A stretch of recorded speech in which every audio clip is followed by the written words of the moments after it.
Assalamualaikum warahmatullahi wabarakatuh. Bismillahirrahmanirrahim. Alhamdulillahirabbil alamin. Alhamdulillahillazi alafa baina qulubina fa asbahna bi ni'matihi ikhwana.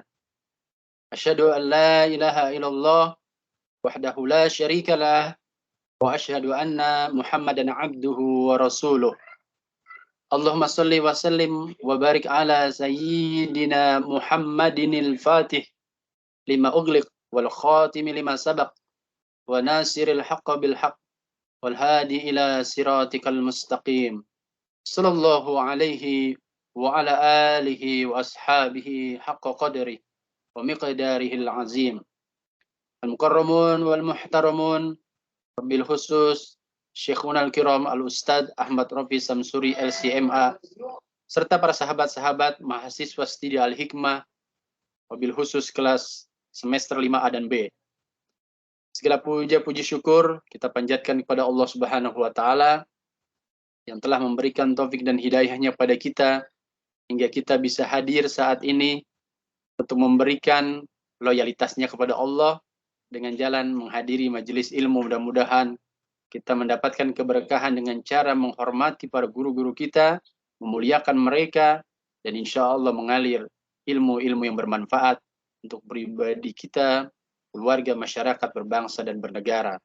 Salawat teriring salam senantiasa terlimpah curahkan kepada junjungan kita, baginda Nabi besar Muhammad Sallallahu Alaihi Wasallam, para keluarganya, para sahabatnya, para tabi'in, para ulama-ulama fuqaha, para mujahid-mujahid fi sabilillah, para da'i-da'i ilallah, dan semoga kita pun menjadi umatnya yang istiqomah hingga yaumil qiyamah. Hadirin rahimakumullah, izinkan saya menyampaikan presentasi yang dalam kesempatan ini mengambil sebuah tema al-wala wal bara yang merupakan bagian dari tugas retorika dakwah. Baik, hadirin rahimakumullah, ketika kita bicara al-wala wal bara, maka pada hakikatnya adalah kita memberikan pemaknaan terhadap la ilaha illallah. Kalimat la ilaha illallah adalah kalimat thayyibatan seperti yang digambarkan di dalam Al-Qur'an surat Ibrahim ayat 24 hingga 25. Alam taro daraballahu alam taro kaifa daraballahu masalan kalimatan thayyibatan. Permisalannya adalah seperti permisalan kalimat yang baik adalah kasyajaratin thayyibatin. Seperti pohon yang baik. Asluha sabitun. Akarnya kuat, wa far'uha fis sama, dan cabangnya menjulang ke langit. Tu'ti ukulaha kullahinin biizni rabbiha. Pohonnya itu menghasilkan buahnya pada setiap waktu dengan seizin Tuhannya. Wa yadribullahu al-amsala lin-nasi la'allahum yatazakkarun. Dan Allah membuat perumpamaan itu untuk manusia agar mereka selalu ingat. Itulah makna kalimatan thayyibatan kasyajaratin thayyibatin. Luar biasa. Akarnya menghujam ke dalam tanah seperti pohon kurma. Pohon kurma hidup di tengah gurun pasir yang tandus, tetapi dia bisa hidup bahkan membuahkan buah manis yang dinikmati hampir di seluruh negara. Bukan hanya rasanya, tetapi khasiat ataupun manfaatnya. Seperti itulah perumpamaan yang baik. Seperti itulah kalimat tauhid, la ilaha illallah, kalimat iman Islam yang memberikan pengaruh yang begitu besar sehingga memunculkan satu kepribadian yang baik pula. Baik, kita ingin bahas kembali la ilaha illallah. Di dalam kalimat la ilaha illallah mengandung dua makna, yaitu makna peneguhan dan makna penolakan. Kepada siapa makna peneguhan itu kita berikan, dan kepada siapa penolakan itu kita berikan. Ini yang akan kita bahas kemudian. Cirinya adalah orang-orang yang berwalakan kepada Allah Subhanahu wa taala atau meneguhkan kedudukan imannya, yaitu mereka menghujam imannya ke dalam hatinya yang terdalam. Kemudian cinta mereka karena Allah. Kasih sayangnya adalah sesama orang beriman. Tumbuh rasa kasih sayang antar mereka. Setiap orientasi ibadahnya terpusat kepada Allah Subhanahu wa taala. Tujuannya hanya kepada Allah. Baik ibadah rutinitas formal atau rutinitas maupun ibadah muamalah yang menyangkut hubungan sesama manusia juga dilakukan karena orientasinya ingin mengharapkan ridho Allah Subhanahu wa taala. kemudian mereka gemar melakukan kebaikan atau amar ma'ruf, mengambil fadilah atau keutamaan dari setiap perkara-perkara kehidupan, sehingga mendapatkan pahala dan keridhaan di sisi Allah Subhanahu wa taala. Di dalam kalimat la ilaha illallah juga mengandung makna al-bara', an-nafyu, penolakan. Penolakan terhadap apa? Cirinya adalah kufur kepada Tughut. Siapa itu Tughut? Tughut itu adalah bentuk sesembahan kecuali Allah. Maka kita menolak, maka kita kufur terhadap Tughut tersebut. Kemudian yang kedua adalah benci karena Allah. Kemudian benci karena Allah adalah benci karena kepada pelaku kemaksiatannya. Keras kepada orang kafir, musyrik dan munafik. Asyidda'u 'alal kuffar, ruhama'u bainahum. Mereka tegas dan keras kepada orang-orang kafir, orang-orang musyrik, orang-orang munafik, orang-orang ahlul kitab, tetapi mereka sangat teramat sayang terhadap sesama umat-umat beriman. Kemudian mereka melepaskan dirinya dari kesyirikan dan pelakunya. Dan ciri di antara mereka juga dalam kalimat la ilaha illallah yang menghujam ke dalam hati mereka, mereka menolak dari pelaku-pelaku kemungkaran atau mencegah dari segala macam kemungkaran yang ada. Maka dari kalimat tersebut kita ingin mengambil secara etimologi atau pemaknaan secara bahasa, setidaknya bentuk penolakan atau al-bara' mengandung 4 makna. Yang pertama adalah al-mufasalah, kemudian yang kedua al-bughdu, yang ketiga al-adawah, keempat al-kufru. Al-mufasalah memutuskan, al-bughdu membenci, al-adawah memusuhi, al-kufru mengingkari atau menolak.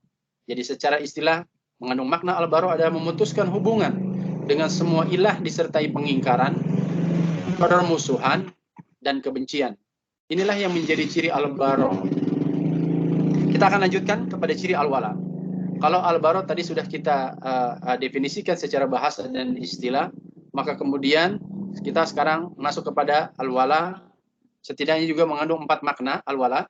Yang pertama adalah al-mahabbah, yang artinya mencintai. Kemudian at-ta'ah, yang artinya mematuhi.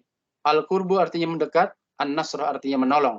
Jadi al-wala secara makna istilah adalah yaitu kesetiaan dan loyalitas kita kepada Allah disertai dengan atau diinvestasikan dalam bentuk ketaatan, cinta kepadanya, memberikan pertolongan kepada agamanya, baik ketika diperolok-olok, kemudian mendekat senantiasa kepadanya melalui aktivitas ibadah yang kita lakukan. Itulah makna daripada al-wala. Kemudian kita berlanjutkan kepada siapa wala itu kita berikan. Allah memberikan penegasan di dalam surat Al-Maidah ayat 55. A'udzubillahi minasyaitonirrajim. Bismillahirrahmanirrahim. Innama waliyukumullahu wa rasuluhu wallazina amanu allazina yuqimunas salata wa yutunaz zakata wa hum raki'un. Al-Maidah ayat 55. Wala itu hanya harus diberikan atau layak kita berikan kepada Allah, Rasul dan orang-orang yang beriman. Seperti apa gambaran itu? Kita lanjutkan kepada slide berikutnya. Syarat orang yang beriman menjadi wali atau layak wala itu kita berikan kepada orang yang beriman adalah orang-orang yang senantiasa mendirikan sholat, menunaikan zakat, dan tunduk atau pasrah patuh kepada Allah Subhanahu wa taala. Jadi jika 3 syarat itu tidak terpenuhi, maka kita tidak berhak atau mendapatkan wala, apalagi kalau dia itu kafir, tentu jelas-jelas tidak boleh. Kemudian berikutnya adalah inilah yang memagari atau memframing wala dan baro kita. Yang disebut dengan minhaj wala dan baro. Allah lah sebagai sumber wala kita. Kemudian Rasulullah adalah menjadi kaifiat, contoh perilaku bagaimana kita mendekat kepada Allah, bagaimana kita mematuhi Allah, bagaimana kita menolong agama Allah, bagaimana kita mencintai Allah, maka perilakunya ditiru berdasarkan bagaimana cara Rasulullah melakukannya. Itulah yang disebut dengan kaifiat. Seperti disabdakan dalam hadis, laqad kana lakum fi Rasulillahi uswatun hasanah. Telah ada dalam diri Rasulullah uswatun hasanah. Pelajaran yang baik, contoh yang baik, perilaku yang baik. Qudwatun hasanah, teladan yang baik. Dan kemudian yang ketiga, minhaj wala dan baro adalah orang-orang yang beriman. Yaitu orang-orang yang beriman yang memenuhi syarat seperti yang tadi disebutkan sebelumnya sebagai pelaksana dari wala tersebut. Kemudian slide berikutnya memunculkan persoalan atau timbul dalam benak kita, bagaimana jika wala itu diberikan kepada orang-orang kafir? Bolehkah? Rasulullah SAW memberikan satu penjelasan di dalam sirah nabawiyah. Inilah yang menjadi minhaj kita. Sirah nabawiyah. Rasul meminta perlindungan kepada Al-Mut'im bin Adi ketika masuk Makkah setelah dari Taif. Perlindungan ini tanpa syarat apapun. Bolehkah menjadi orang kafir sebagai pembantu dakwah? Rasulullah SAW menjadikan Abdullah bin Uraikiz sebagai petunjuk jalan saat hijrah. Kemudian bolehkah melakukan perjanjian dengan orang-orang kafir dan apa syaratnya? Contohnya adalah Piagam Madinah, perjanjian Hudaibiyah. Syaratnya posisi Islam kuat sehingga perjanjian tidak mudah dikhianati. Inilah yang jadi persyaratan bahwa diperbolehkan kita membangun hubungan dengan orang-orang kafir selama kedudukan kita atau posisi kita atau makanah kita memiliki kedudukan yang kuat, baik secara kuantitas maupun kualitas. Secara kuantitas tentu kita dominan, bukan minoritas.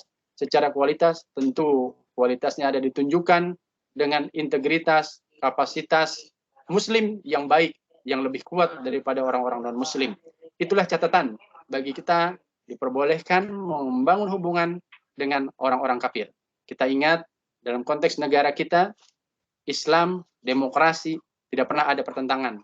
Dan kita boleh membangun interaksi tersebut, karena seperti halnya tadi Piagam Madinah yang membangun hubungan kontrak sosial antara Islam yang berkuasa pada saat itu, dengan semua komponen, baik Yahudi, musyrikin, maupun munafikin.